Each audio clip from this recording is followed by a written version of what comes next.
නිල්වලාව නිල්වලා නිම්නයේ මේ දවස්වල කතිකාව තමයි අර ලවණ බාධකය නිසා හානියටපත් වෙච්ච ගොවීන්ට වන්දි ලබා දීම.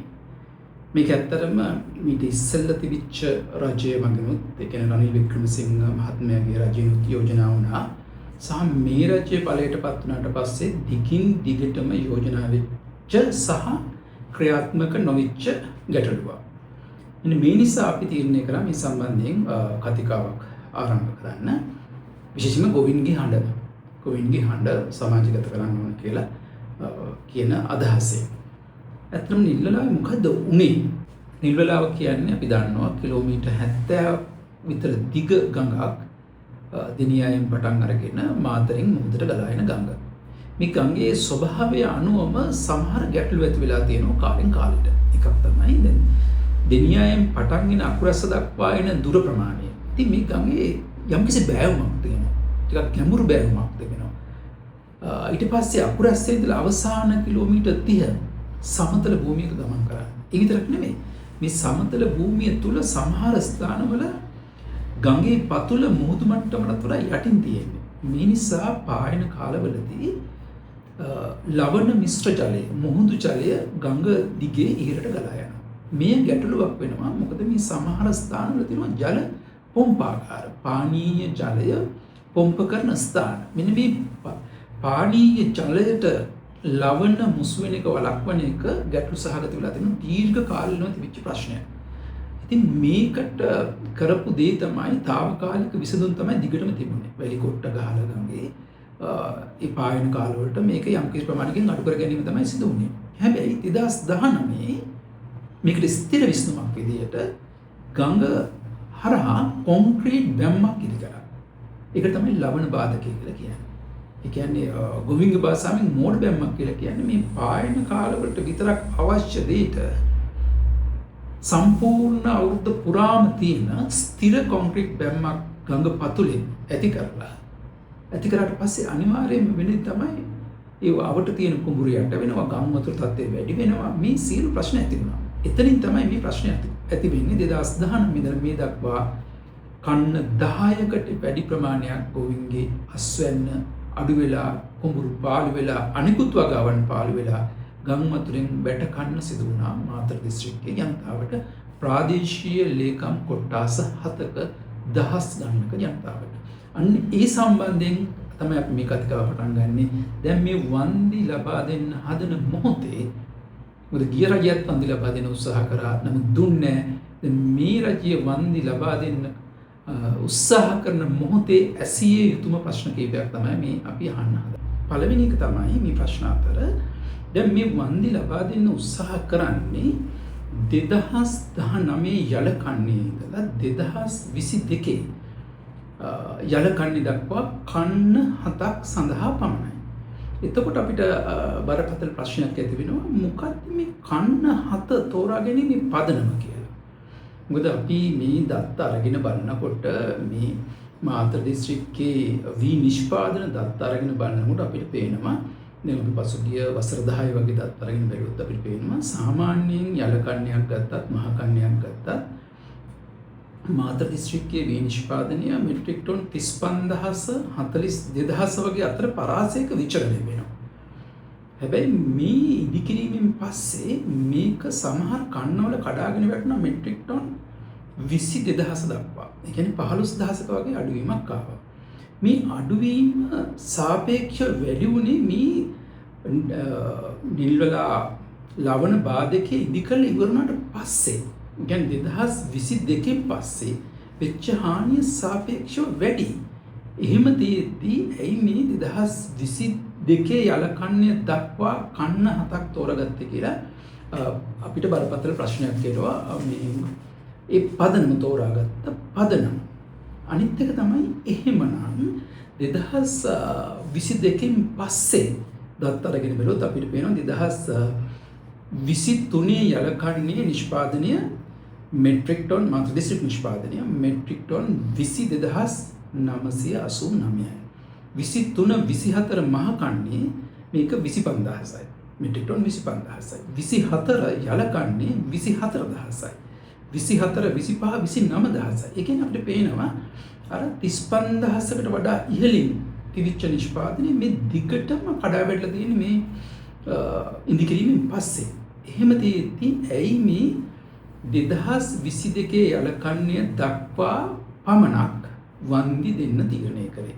පළවෙනි ගැටලුව. දෙවෙනි ගැටලුව තමයි එහෙමනම් 2022න් පස්සේ වගා හානියට වන්දි ලබා දෙනවද? ඒ වන්දි ලබා දෙනවා නම් කවද්ද වන්දි ලබා දෙන්නේ? සහ කොපමණ ප්‍රමාණයක් ලබා දෙනවද කියලා. මොකද අපිට පේනවා මේ වන්දි ලබා දීමේදී ගණනය කිරීම වලදී මේ දක්වා තියෙන දත්තයන්ට අනුව අක්කරයක් සඳහා රුපියල් 40000 ඉඳලා, ඒ කියන්නේ 2019 දී 40000 ඉඳලා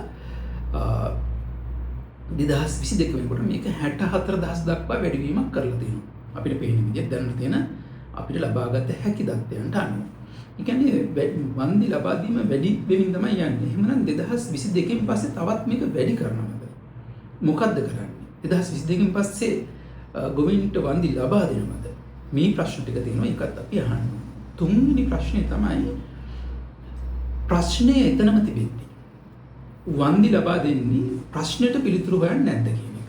ඒ කියන්නේ අපි දැක්කා මේ ලවණ බාධකයේ ඉදිකිරීමේදී මූලික දෝෂ විශාල ප්‍රමාණයක් තිබුණා. ඒ කියන්නේ ඉදිකිරීමේ ස්ථානය තෝරාගත් එක. ඒ කියන්නේ ගඟේ පටුම ස්ථානය තමයි තෝරගෙන තියෙන්නේ. මාතර මහානාම පාලමේ ඉඳලා ගඟ දිගේ ඉහළට එනකොට කිලෝමීටර් 5ක් වගේ එනකොට ද මහානාම පාලමේ දිග අඩි 360ක්. හැබැයි මේ ඉදි කරපු ලවණ බාධකයේ තියෙන පළල අඩි 160යි. ඒ කියන්නේ බාහිර භාගයක් වගේ අඩු වෙලා පටුම තැනක් තෝරගෙන. ඒ කියන්නේ තැන තෝරා ගැනීමේ ගැටලුවක් තියෙනවා. ඒ වගේම මේ තැන තෝරා ගැනීම තව ගැටලුවක් තියෙනවා. මොකද අර 1979 ප්‍රංශ රජයේ ආධාර මත ගොඩනැගුණු අර වර්ෂාව නිසා නැත්නම් ගම් වතුර නිසා වෙන හානි වළක්වන්න වෙච්ච ඒ ඉදි කරපු බැමිවල සහ පොම්පාගාරවල ඒ පොම්පාගාරවල ජලය ගඟට වැටෙන ස්ථානෙට පහළින් තමයි මේක ඉදි කරන්නේ. ඒ කියන්නේ පොම්පාගාරවලින් වතුර ඇදලා ගම් වතුර ඇදලා මූදර ගඟට දැම්මට වැඩක් නැහැ. ඒව නැවතත් ගමන් කරන්න ඕනේ මේ බැම්ම හරහා, මේ කොන්ක්‍රීට් බැම්ම හරහා. මේක ගැටලුවක්. තෝරා ගැනීමේ ගැටලුවක්. ඒ වගේම ස්ථානීය තෝරා ගැනීමට පස්සේ මේකේ තියෙන ප්‍රධානම ගැටලුව තමයි ඉදිකිරීම ගැටලුව. මොකද සාමාන්‍යයෙන් සිදුවෙන්න ඕන දැන් මේ ලවණ ගලාගෙන ඉන්නේ වර්ෂයේ මාස කිහිපයක් පමණයි. ඒ කියන්නේ වියලි කාලවල පමණයි. වියලි මාස දෙක තුනක විතරයි මේ ප්‍රශ්නේ තියෙන්නේ. හැබැයි මේ වියලි මාස දෙක තුනක ප්‍රශ්නය निराකරණය කරන්න ස්ථිර කොන්ක්‍රීට් බැම්මක් ගංගපතුලේ ගහනවා. මේක තමයි ගැටලුව. සාමාන්‍යයෙන් විය යුතුව තිබුණේ අවශ්‍ය වෙලාවට අරින්න සහ අවශ්‍ය වෙලාවට වහන්න පුළුවන් දොරවල් සහිත ඉදිකිරීමක් කරා නම් මේ ගැටලුව ඇති වෙන්නේ නැහැ. ඒ කියන්නේ ඉදිකිරීමේ ගැටලුවක් තියෙනවා මෙතන. ඊළඟට තවත් ප්‍රධානම දුර්වලතාවයක් තමයි කිසිම ආකාරයකින් ගොවීන්ට සමන් දුන්නේ නැහැ. ගොවි සංවිධාන වලට සමන් දුන්නේ නැහැ. උන් තමයි ප්‍රදේශයේ මේ තත්ත්ව දන්නේ.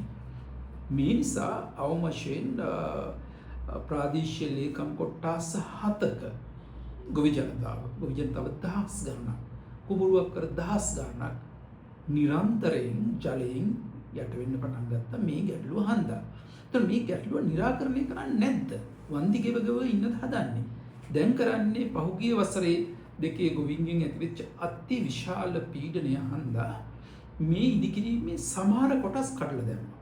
ඒ කියන්නේ සමහර කොටස් කඩලා දැම්ම කියලා කියන්නේ මේ ලවණ බාධකයේ දෙපසින් ෂීට් ෆයිල් ගහලා තිබුණා. පස තුලින් ලවණ මිශ්‍රණයක කාන්දුවන එක වළක්වන්න. ඊට පස්සේ මේ ගොවින්ගේ බලපෑම නිසා, ගොවින්ගේ පීඩනය නිසා මේ ෂීට් ෆයිල් ගලවලා දැම්මා. ඊට පස්සේ මේ අතුරු ඇලක් තියෙනවා. මේක බාධක අතුරු ඇලකින් ආපහු නැවත ගඟ සම්බන්ධ වෙන විදියට ලවණ බාධකය හරහා මගහැරලා ගිහිල්ලා යන අතුරු ඇලක් ඉදි කරා. මේ දැන් කරන්නේ මේ අතුරු ඇල තමයි භාවිතා කරන්නේ ලවණ බාධකයේ වෙනුවට. ඒ අතුරු ඇලේ පායන කාලවලට වැලි කොට්ට අතුරනවා. ගම් වතුර ගලනකොට මේ වැලි කොට්ට ඉවත් කරනවා. ඒකෝට දැන් හැමදාම කරන්න හදන්නේ මේකද? මේ ස්ථිර ලවණ බාධකයක් හදන්න ඉස්සර වෙලා ඇත්තටම භාවිතා කරපු ක්‍රමවේදය තමයි වැලි කොට්ට භාවිතය. වැලි කොට්ට පායන කාලවලදී වැලි කොට්ට ගහලා මේ ලවණ ඇතුල් වෙන එක වළක්වුවා. අඩු කරා. දැන් නැවතත් එතෙන්ටම ඇවිල්ලා බිලියන 3ක් වියදම් කිරීමෙන් පසුව නැවතත් එතෙන්ටම ඇවිල්ලා. දැන් මේක නිවැරදි කරන්නේ නැද්ද? මෙන්න මේ ප්‍රශ්නේ තියෙනවා. සහ තවත් බරපතල ප්‍රශ්නයක් තියෙනවා.